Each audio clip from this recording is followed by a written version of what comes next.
Il est 7h12 sur Sud Radio. Retour donc sur l'intervention d'Emmanuel Macron. Un exercice de communication, point d'interrogation si je puis dire. Hein.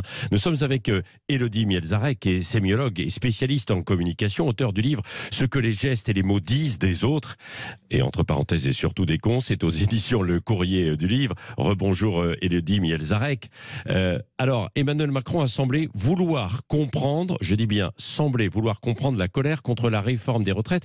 Avant d'en parler, on réécoute, il y a un petit extrait. Personne, et surtout pas moi, ne peut rester sourd à cette revendication de justice sociale et de rénovation de notre vie démocratique. Alors, Élodie Mielzarek, vous êtes spécialiste justement. Est-ce qu'il vous a semblé sincère, à la fois peut-être dans son attitude et puis dans le choix des mots ? Alors c'est toujours une question un petit peu délicate que celle des intentions. Ouais. Malgré tout, c'est vrai qu'on peut repérer des moments où il y a une forte congruence entre ce qui est dit, c'est-à-dire porté par les mots, et puis ce qui est par exemple présent en termes d'expression faciale. Et puis parfois il y a de l'incongruence. Alors c'est ça qui est intéressant à observer. On va pas forcément dire que c'est du mensonge, mais en tous les cas, il y a parfois des petits décalages. Ce qui était notable dans l'intervention d'hier, c'est que pour une fois, cette intervention-là était moins une intervention concentrée sur le fond, si j'ose dire, sur le contenu. Il y avait de réelles attentes plutôt en termes de dynamique relationnelle. D'ailleurs, quand on entendait les gens disaient tiens, on va regarder son attitude, on va voir s'il va apaiser les tensions. Donc là, il y avait vraiment un focus justement sur cette dynamique beaucoup plus comportementale. Alors forcément, pour moi, c'était un régal. Pour répondre très directement à votre question, en termes d'expression faciale, justement, je le disais, c'est intéressant parce qu'on n'était pas tout à fait dans les mêmes logiques, dans les mêmes états intérieurs ou émotionnels que lors de la précédente prise de parole en mars, puisqu'il y avait encore beaucoup de sourires. Alors vous savez, je pense qu'il a dû travailler là-dessus parce que il avait souvent un espèce de petit rictus avec un sourire asymétrique qui a tendance à remonter plus d'un côté que de l'autre. Et ça, j'allais dire pas de chance pour lui, mais c'est codifié par Paul Ekman notamment comme un sourire de mépris. Et donc je crois qu'il a beaucoup travaillé pour retirer ou en tous les cas ne pas que ces sourires-là ne soient pas tant visibles que cela. Donc tout ce qui était de l'ordre des émotions de mépris, il y en a eu beaucoup moins qu'habituellement. Et à l'inverse, on a eu quand même beaucoup d'expressions de dépit. Donc ça a quand même montré que vraisemblablement, émotionnellement, il était dans un état d'esprit où il était quand même impacté par la situation.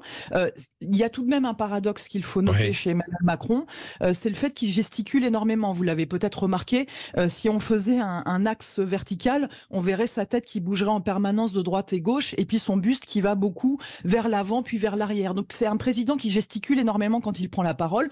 On le voit aussi au niveau des expressions faciales, puisque il a les sourcils qui sont souvent arqués, et il y a beaucoup d'activité au niveau du front. Donc il y a beaucoup de gesticulation. Mais quand on rentre un petit peu dans la qualité de l'émotion, si j'ose dire, ou dans l'expressivité pure, de voir quels sont les types d'émotions et justement, est-ce qu'il y a congruence avec ce qui est porté par le discours? Là, c'est un petit peu plus surprenant parce que vous avez montré l'extrait, on l'a entendu, où il parle effectivement de cette colère-là. Eh bien, autant les mots évoque et verbalise cette colère-là, autant son visage ne porte pas tellement cette colère. Il y a juste un sourcil qui s'abaisse un petit peu, mais si vous voulez, cette colère-là, on peut pas dire qu'elle soit réellement incarnée. Et quand on dit qu'elle n'est pas incarnée, ça veut dire qu'en fait, elle n'est pas tellement vécue. Donc c'est pour ça quand il dit « j'entends la colère », j'ai un petit peu plus de doute sur cette question-là. Bah oui, du coup, il n'apparaît pas convaincant, quoi. À travers ces 13 minutes, c'est comme s'il avait débité et récité un texte, quoi. Vite fait, bien fait, non, Élodie Mielzarek.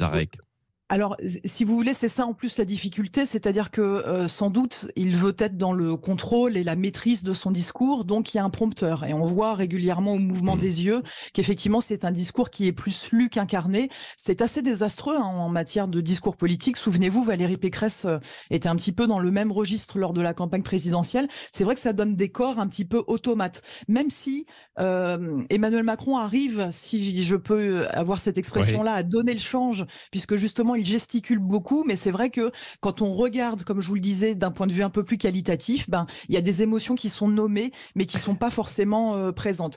Et Autre chose qui m'a semblé intéressant cette fois au niveau du discours, c'est une espèce de stratégie qui a émergé ces dernières semaines. Si peut-être vous avez prêté attention à ce phénomène-là, quand Emmanuel Macron parlait, jusqu'ici, il y avait énormément de pronoms personnels à la première personne. Il y avait beaucoup de je, JE, beaucoup de moi. Et là, depuis ces dernières semaines, depuis qu'on est en pleine crise sociale, il a troqué le je pour le nous. Alors, c'est intéressant cet usage du Oui. nous parce que quelque part, c'est à la fois un petit peu culpabilisant pour celui qui reçoit parce que c'est un nous qui est souvent inclusif, mais en même temps c'est un peu flou parce que nous avons décidé que finalement ça met toujours le doute, on ne sait pas exactement qui est ce nous-là. Donc ça c'est quand même une stratégie discursive qu'on a pu voir émerger qui est plutôt à droite puisque c'est quand même aussi une manière de se déresponsabiliser. Finalement il y a une crise mais nous avons décidé et nous sommes responsables collectivement. Donc voilà, c'est ce genre Oui. d'aspect-là, d'indices qu'on peut observer dans les discours et qui sont assez passionnants et qui révèlent quand même des Oui, choses. Élodie Mielzarek, alors il n'a pas parlé de la réforme des retraites, c'est-à-dire on a l'impression qu'il veut véritablement tourner la page, essayer de passer à autre chose, d'où 3 chantiers, et puis il insiste parfois sur des termes comme pour souligner, je ne sais pas, vous allez me le dire, peut-être l'avancement. Par exemple, et il a utilisé à plusieurs reprises le mot inédit. Tiens, on écoute un petit peu. Là aussi, nous avons des résultats tangibles, inédits en France. Voilà, il a insisté sur inédit, comme pour souligner l'avancement, qu'il était encore en état de marche, quoi. Oui, alors ça, c'est le grand fantasme des politiciens, c'est ce qu'on appelle la parole performative, c'est-à-dire une parole qui va être capable de modifier le réel. Vous savez, par exemple, quand vous êtes devant le maire, je vous déclare mari et femme. Bon, ça, c'est une parole performative puisque il suffit qu'elle soit dite et prononcée pour qu'elle change le réel. Donc, c'est vrai que finalement, les politiciens ont souvent ce fantasme-là d'utiliser des mots et de faire comme si finalement ces mots allaient être magiques et allaient pouvoir déterminer ce réel-là. Vous l'avez cité, le fait de dire inédit, quelque part, ça vient signifier que voilà, on est sur quelque chose de nouveau.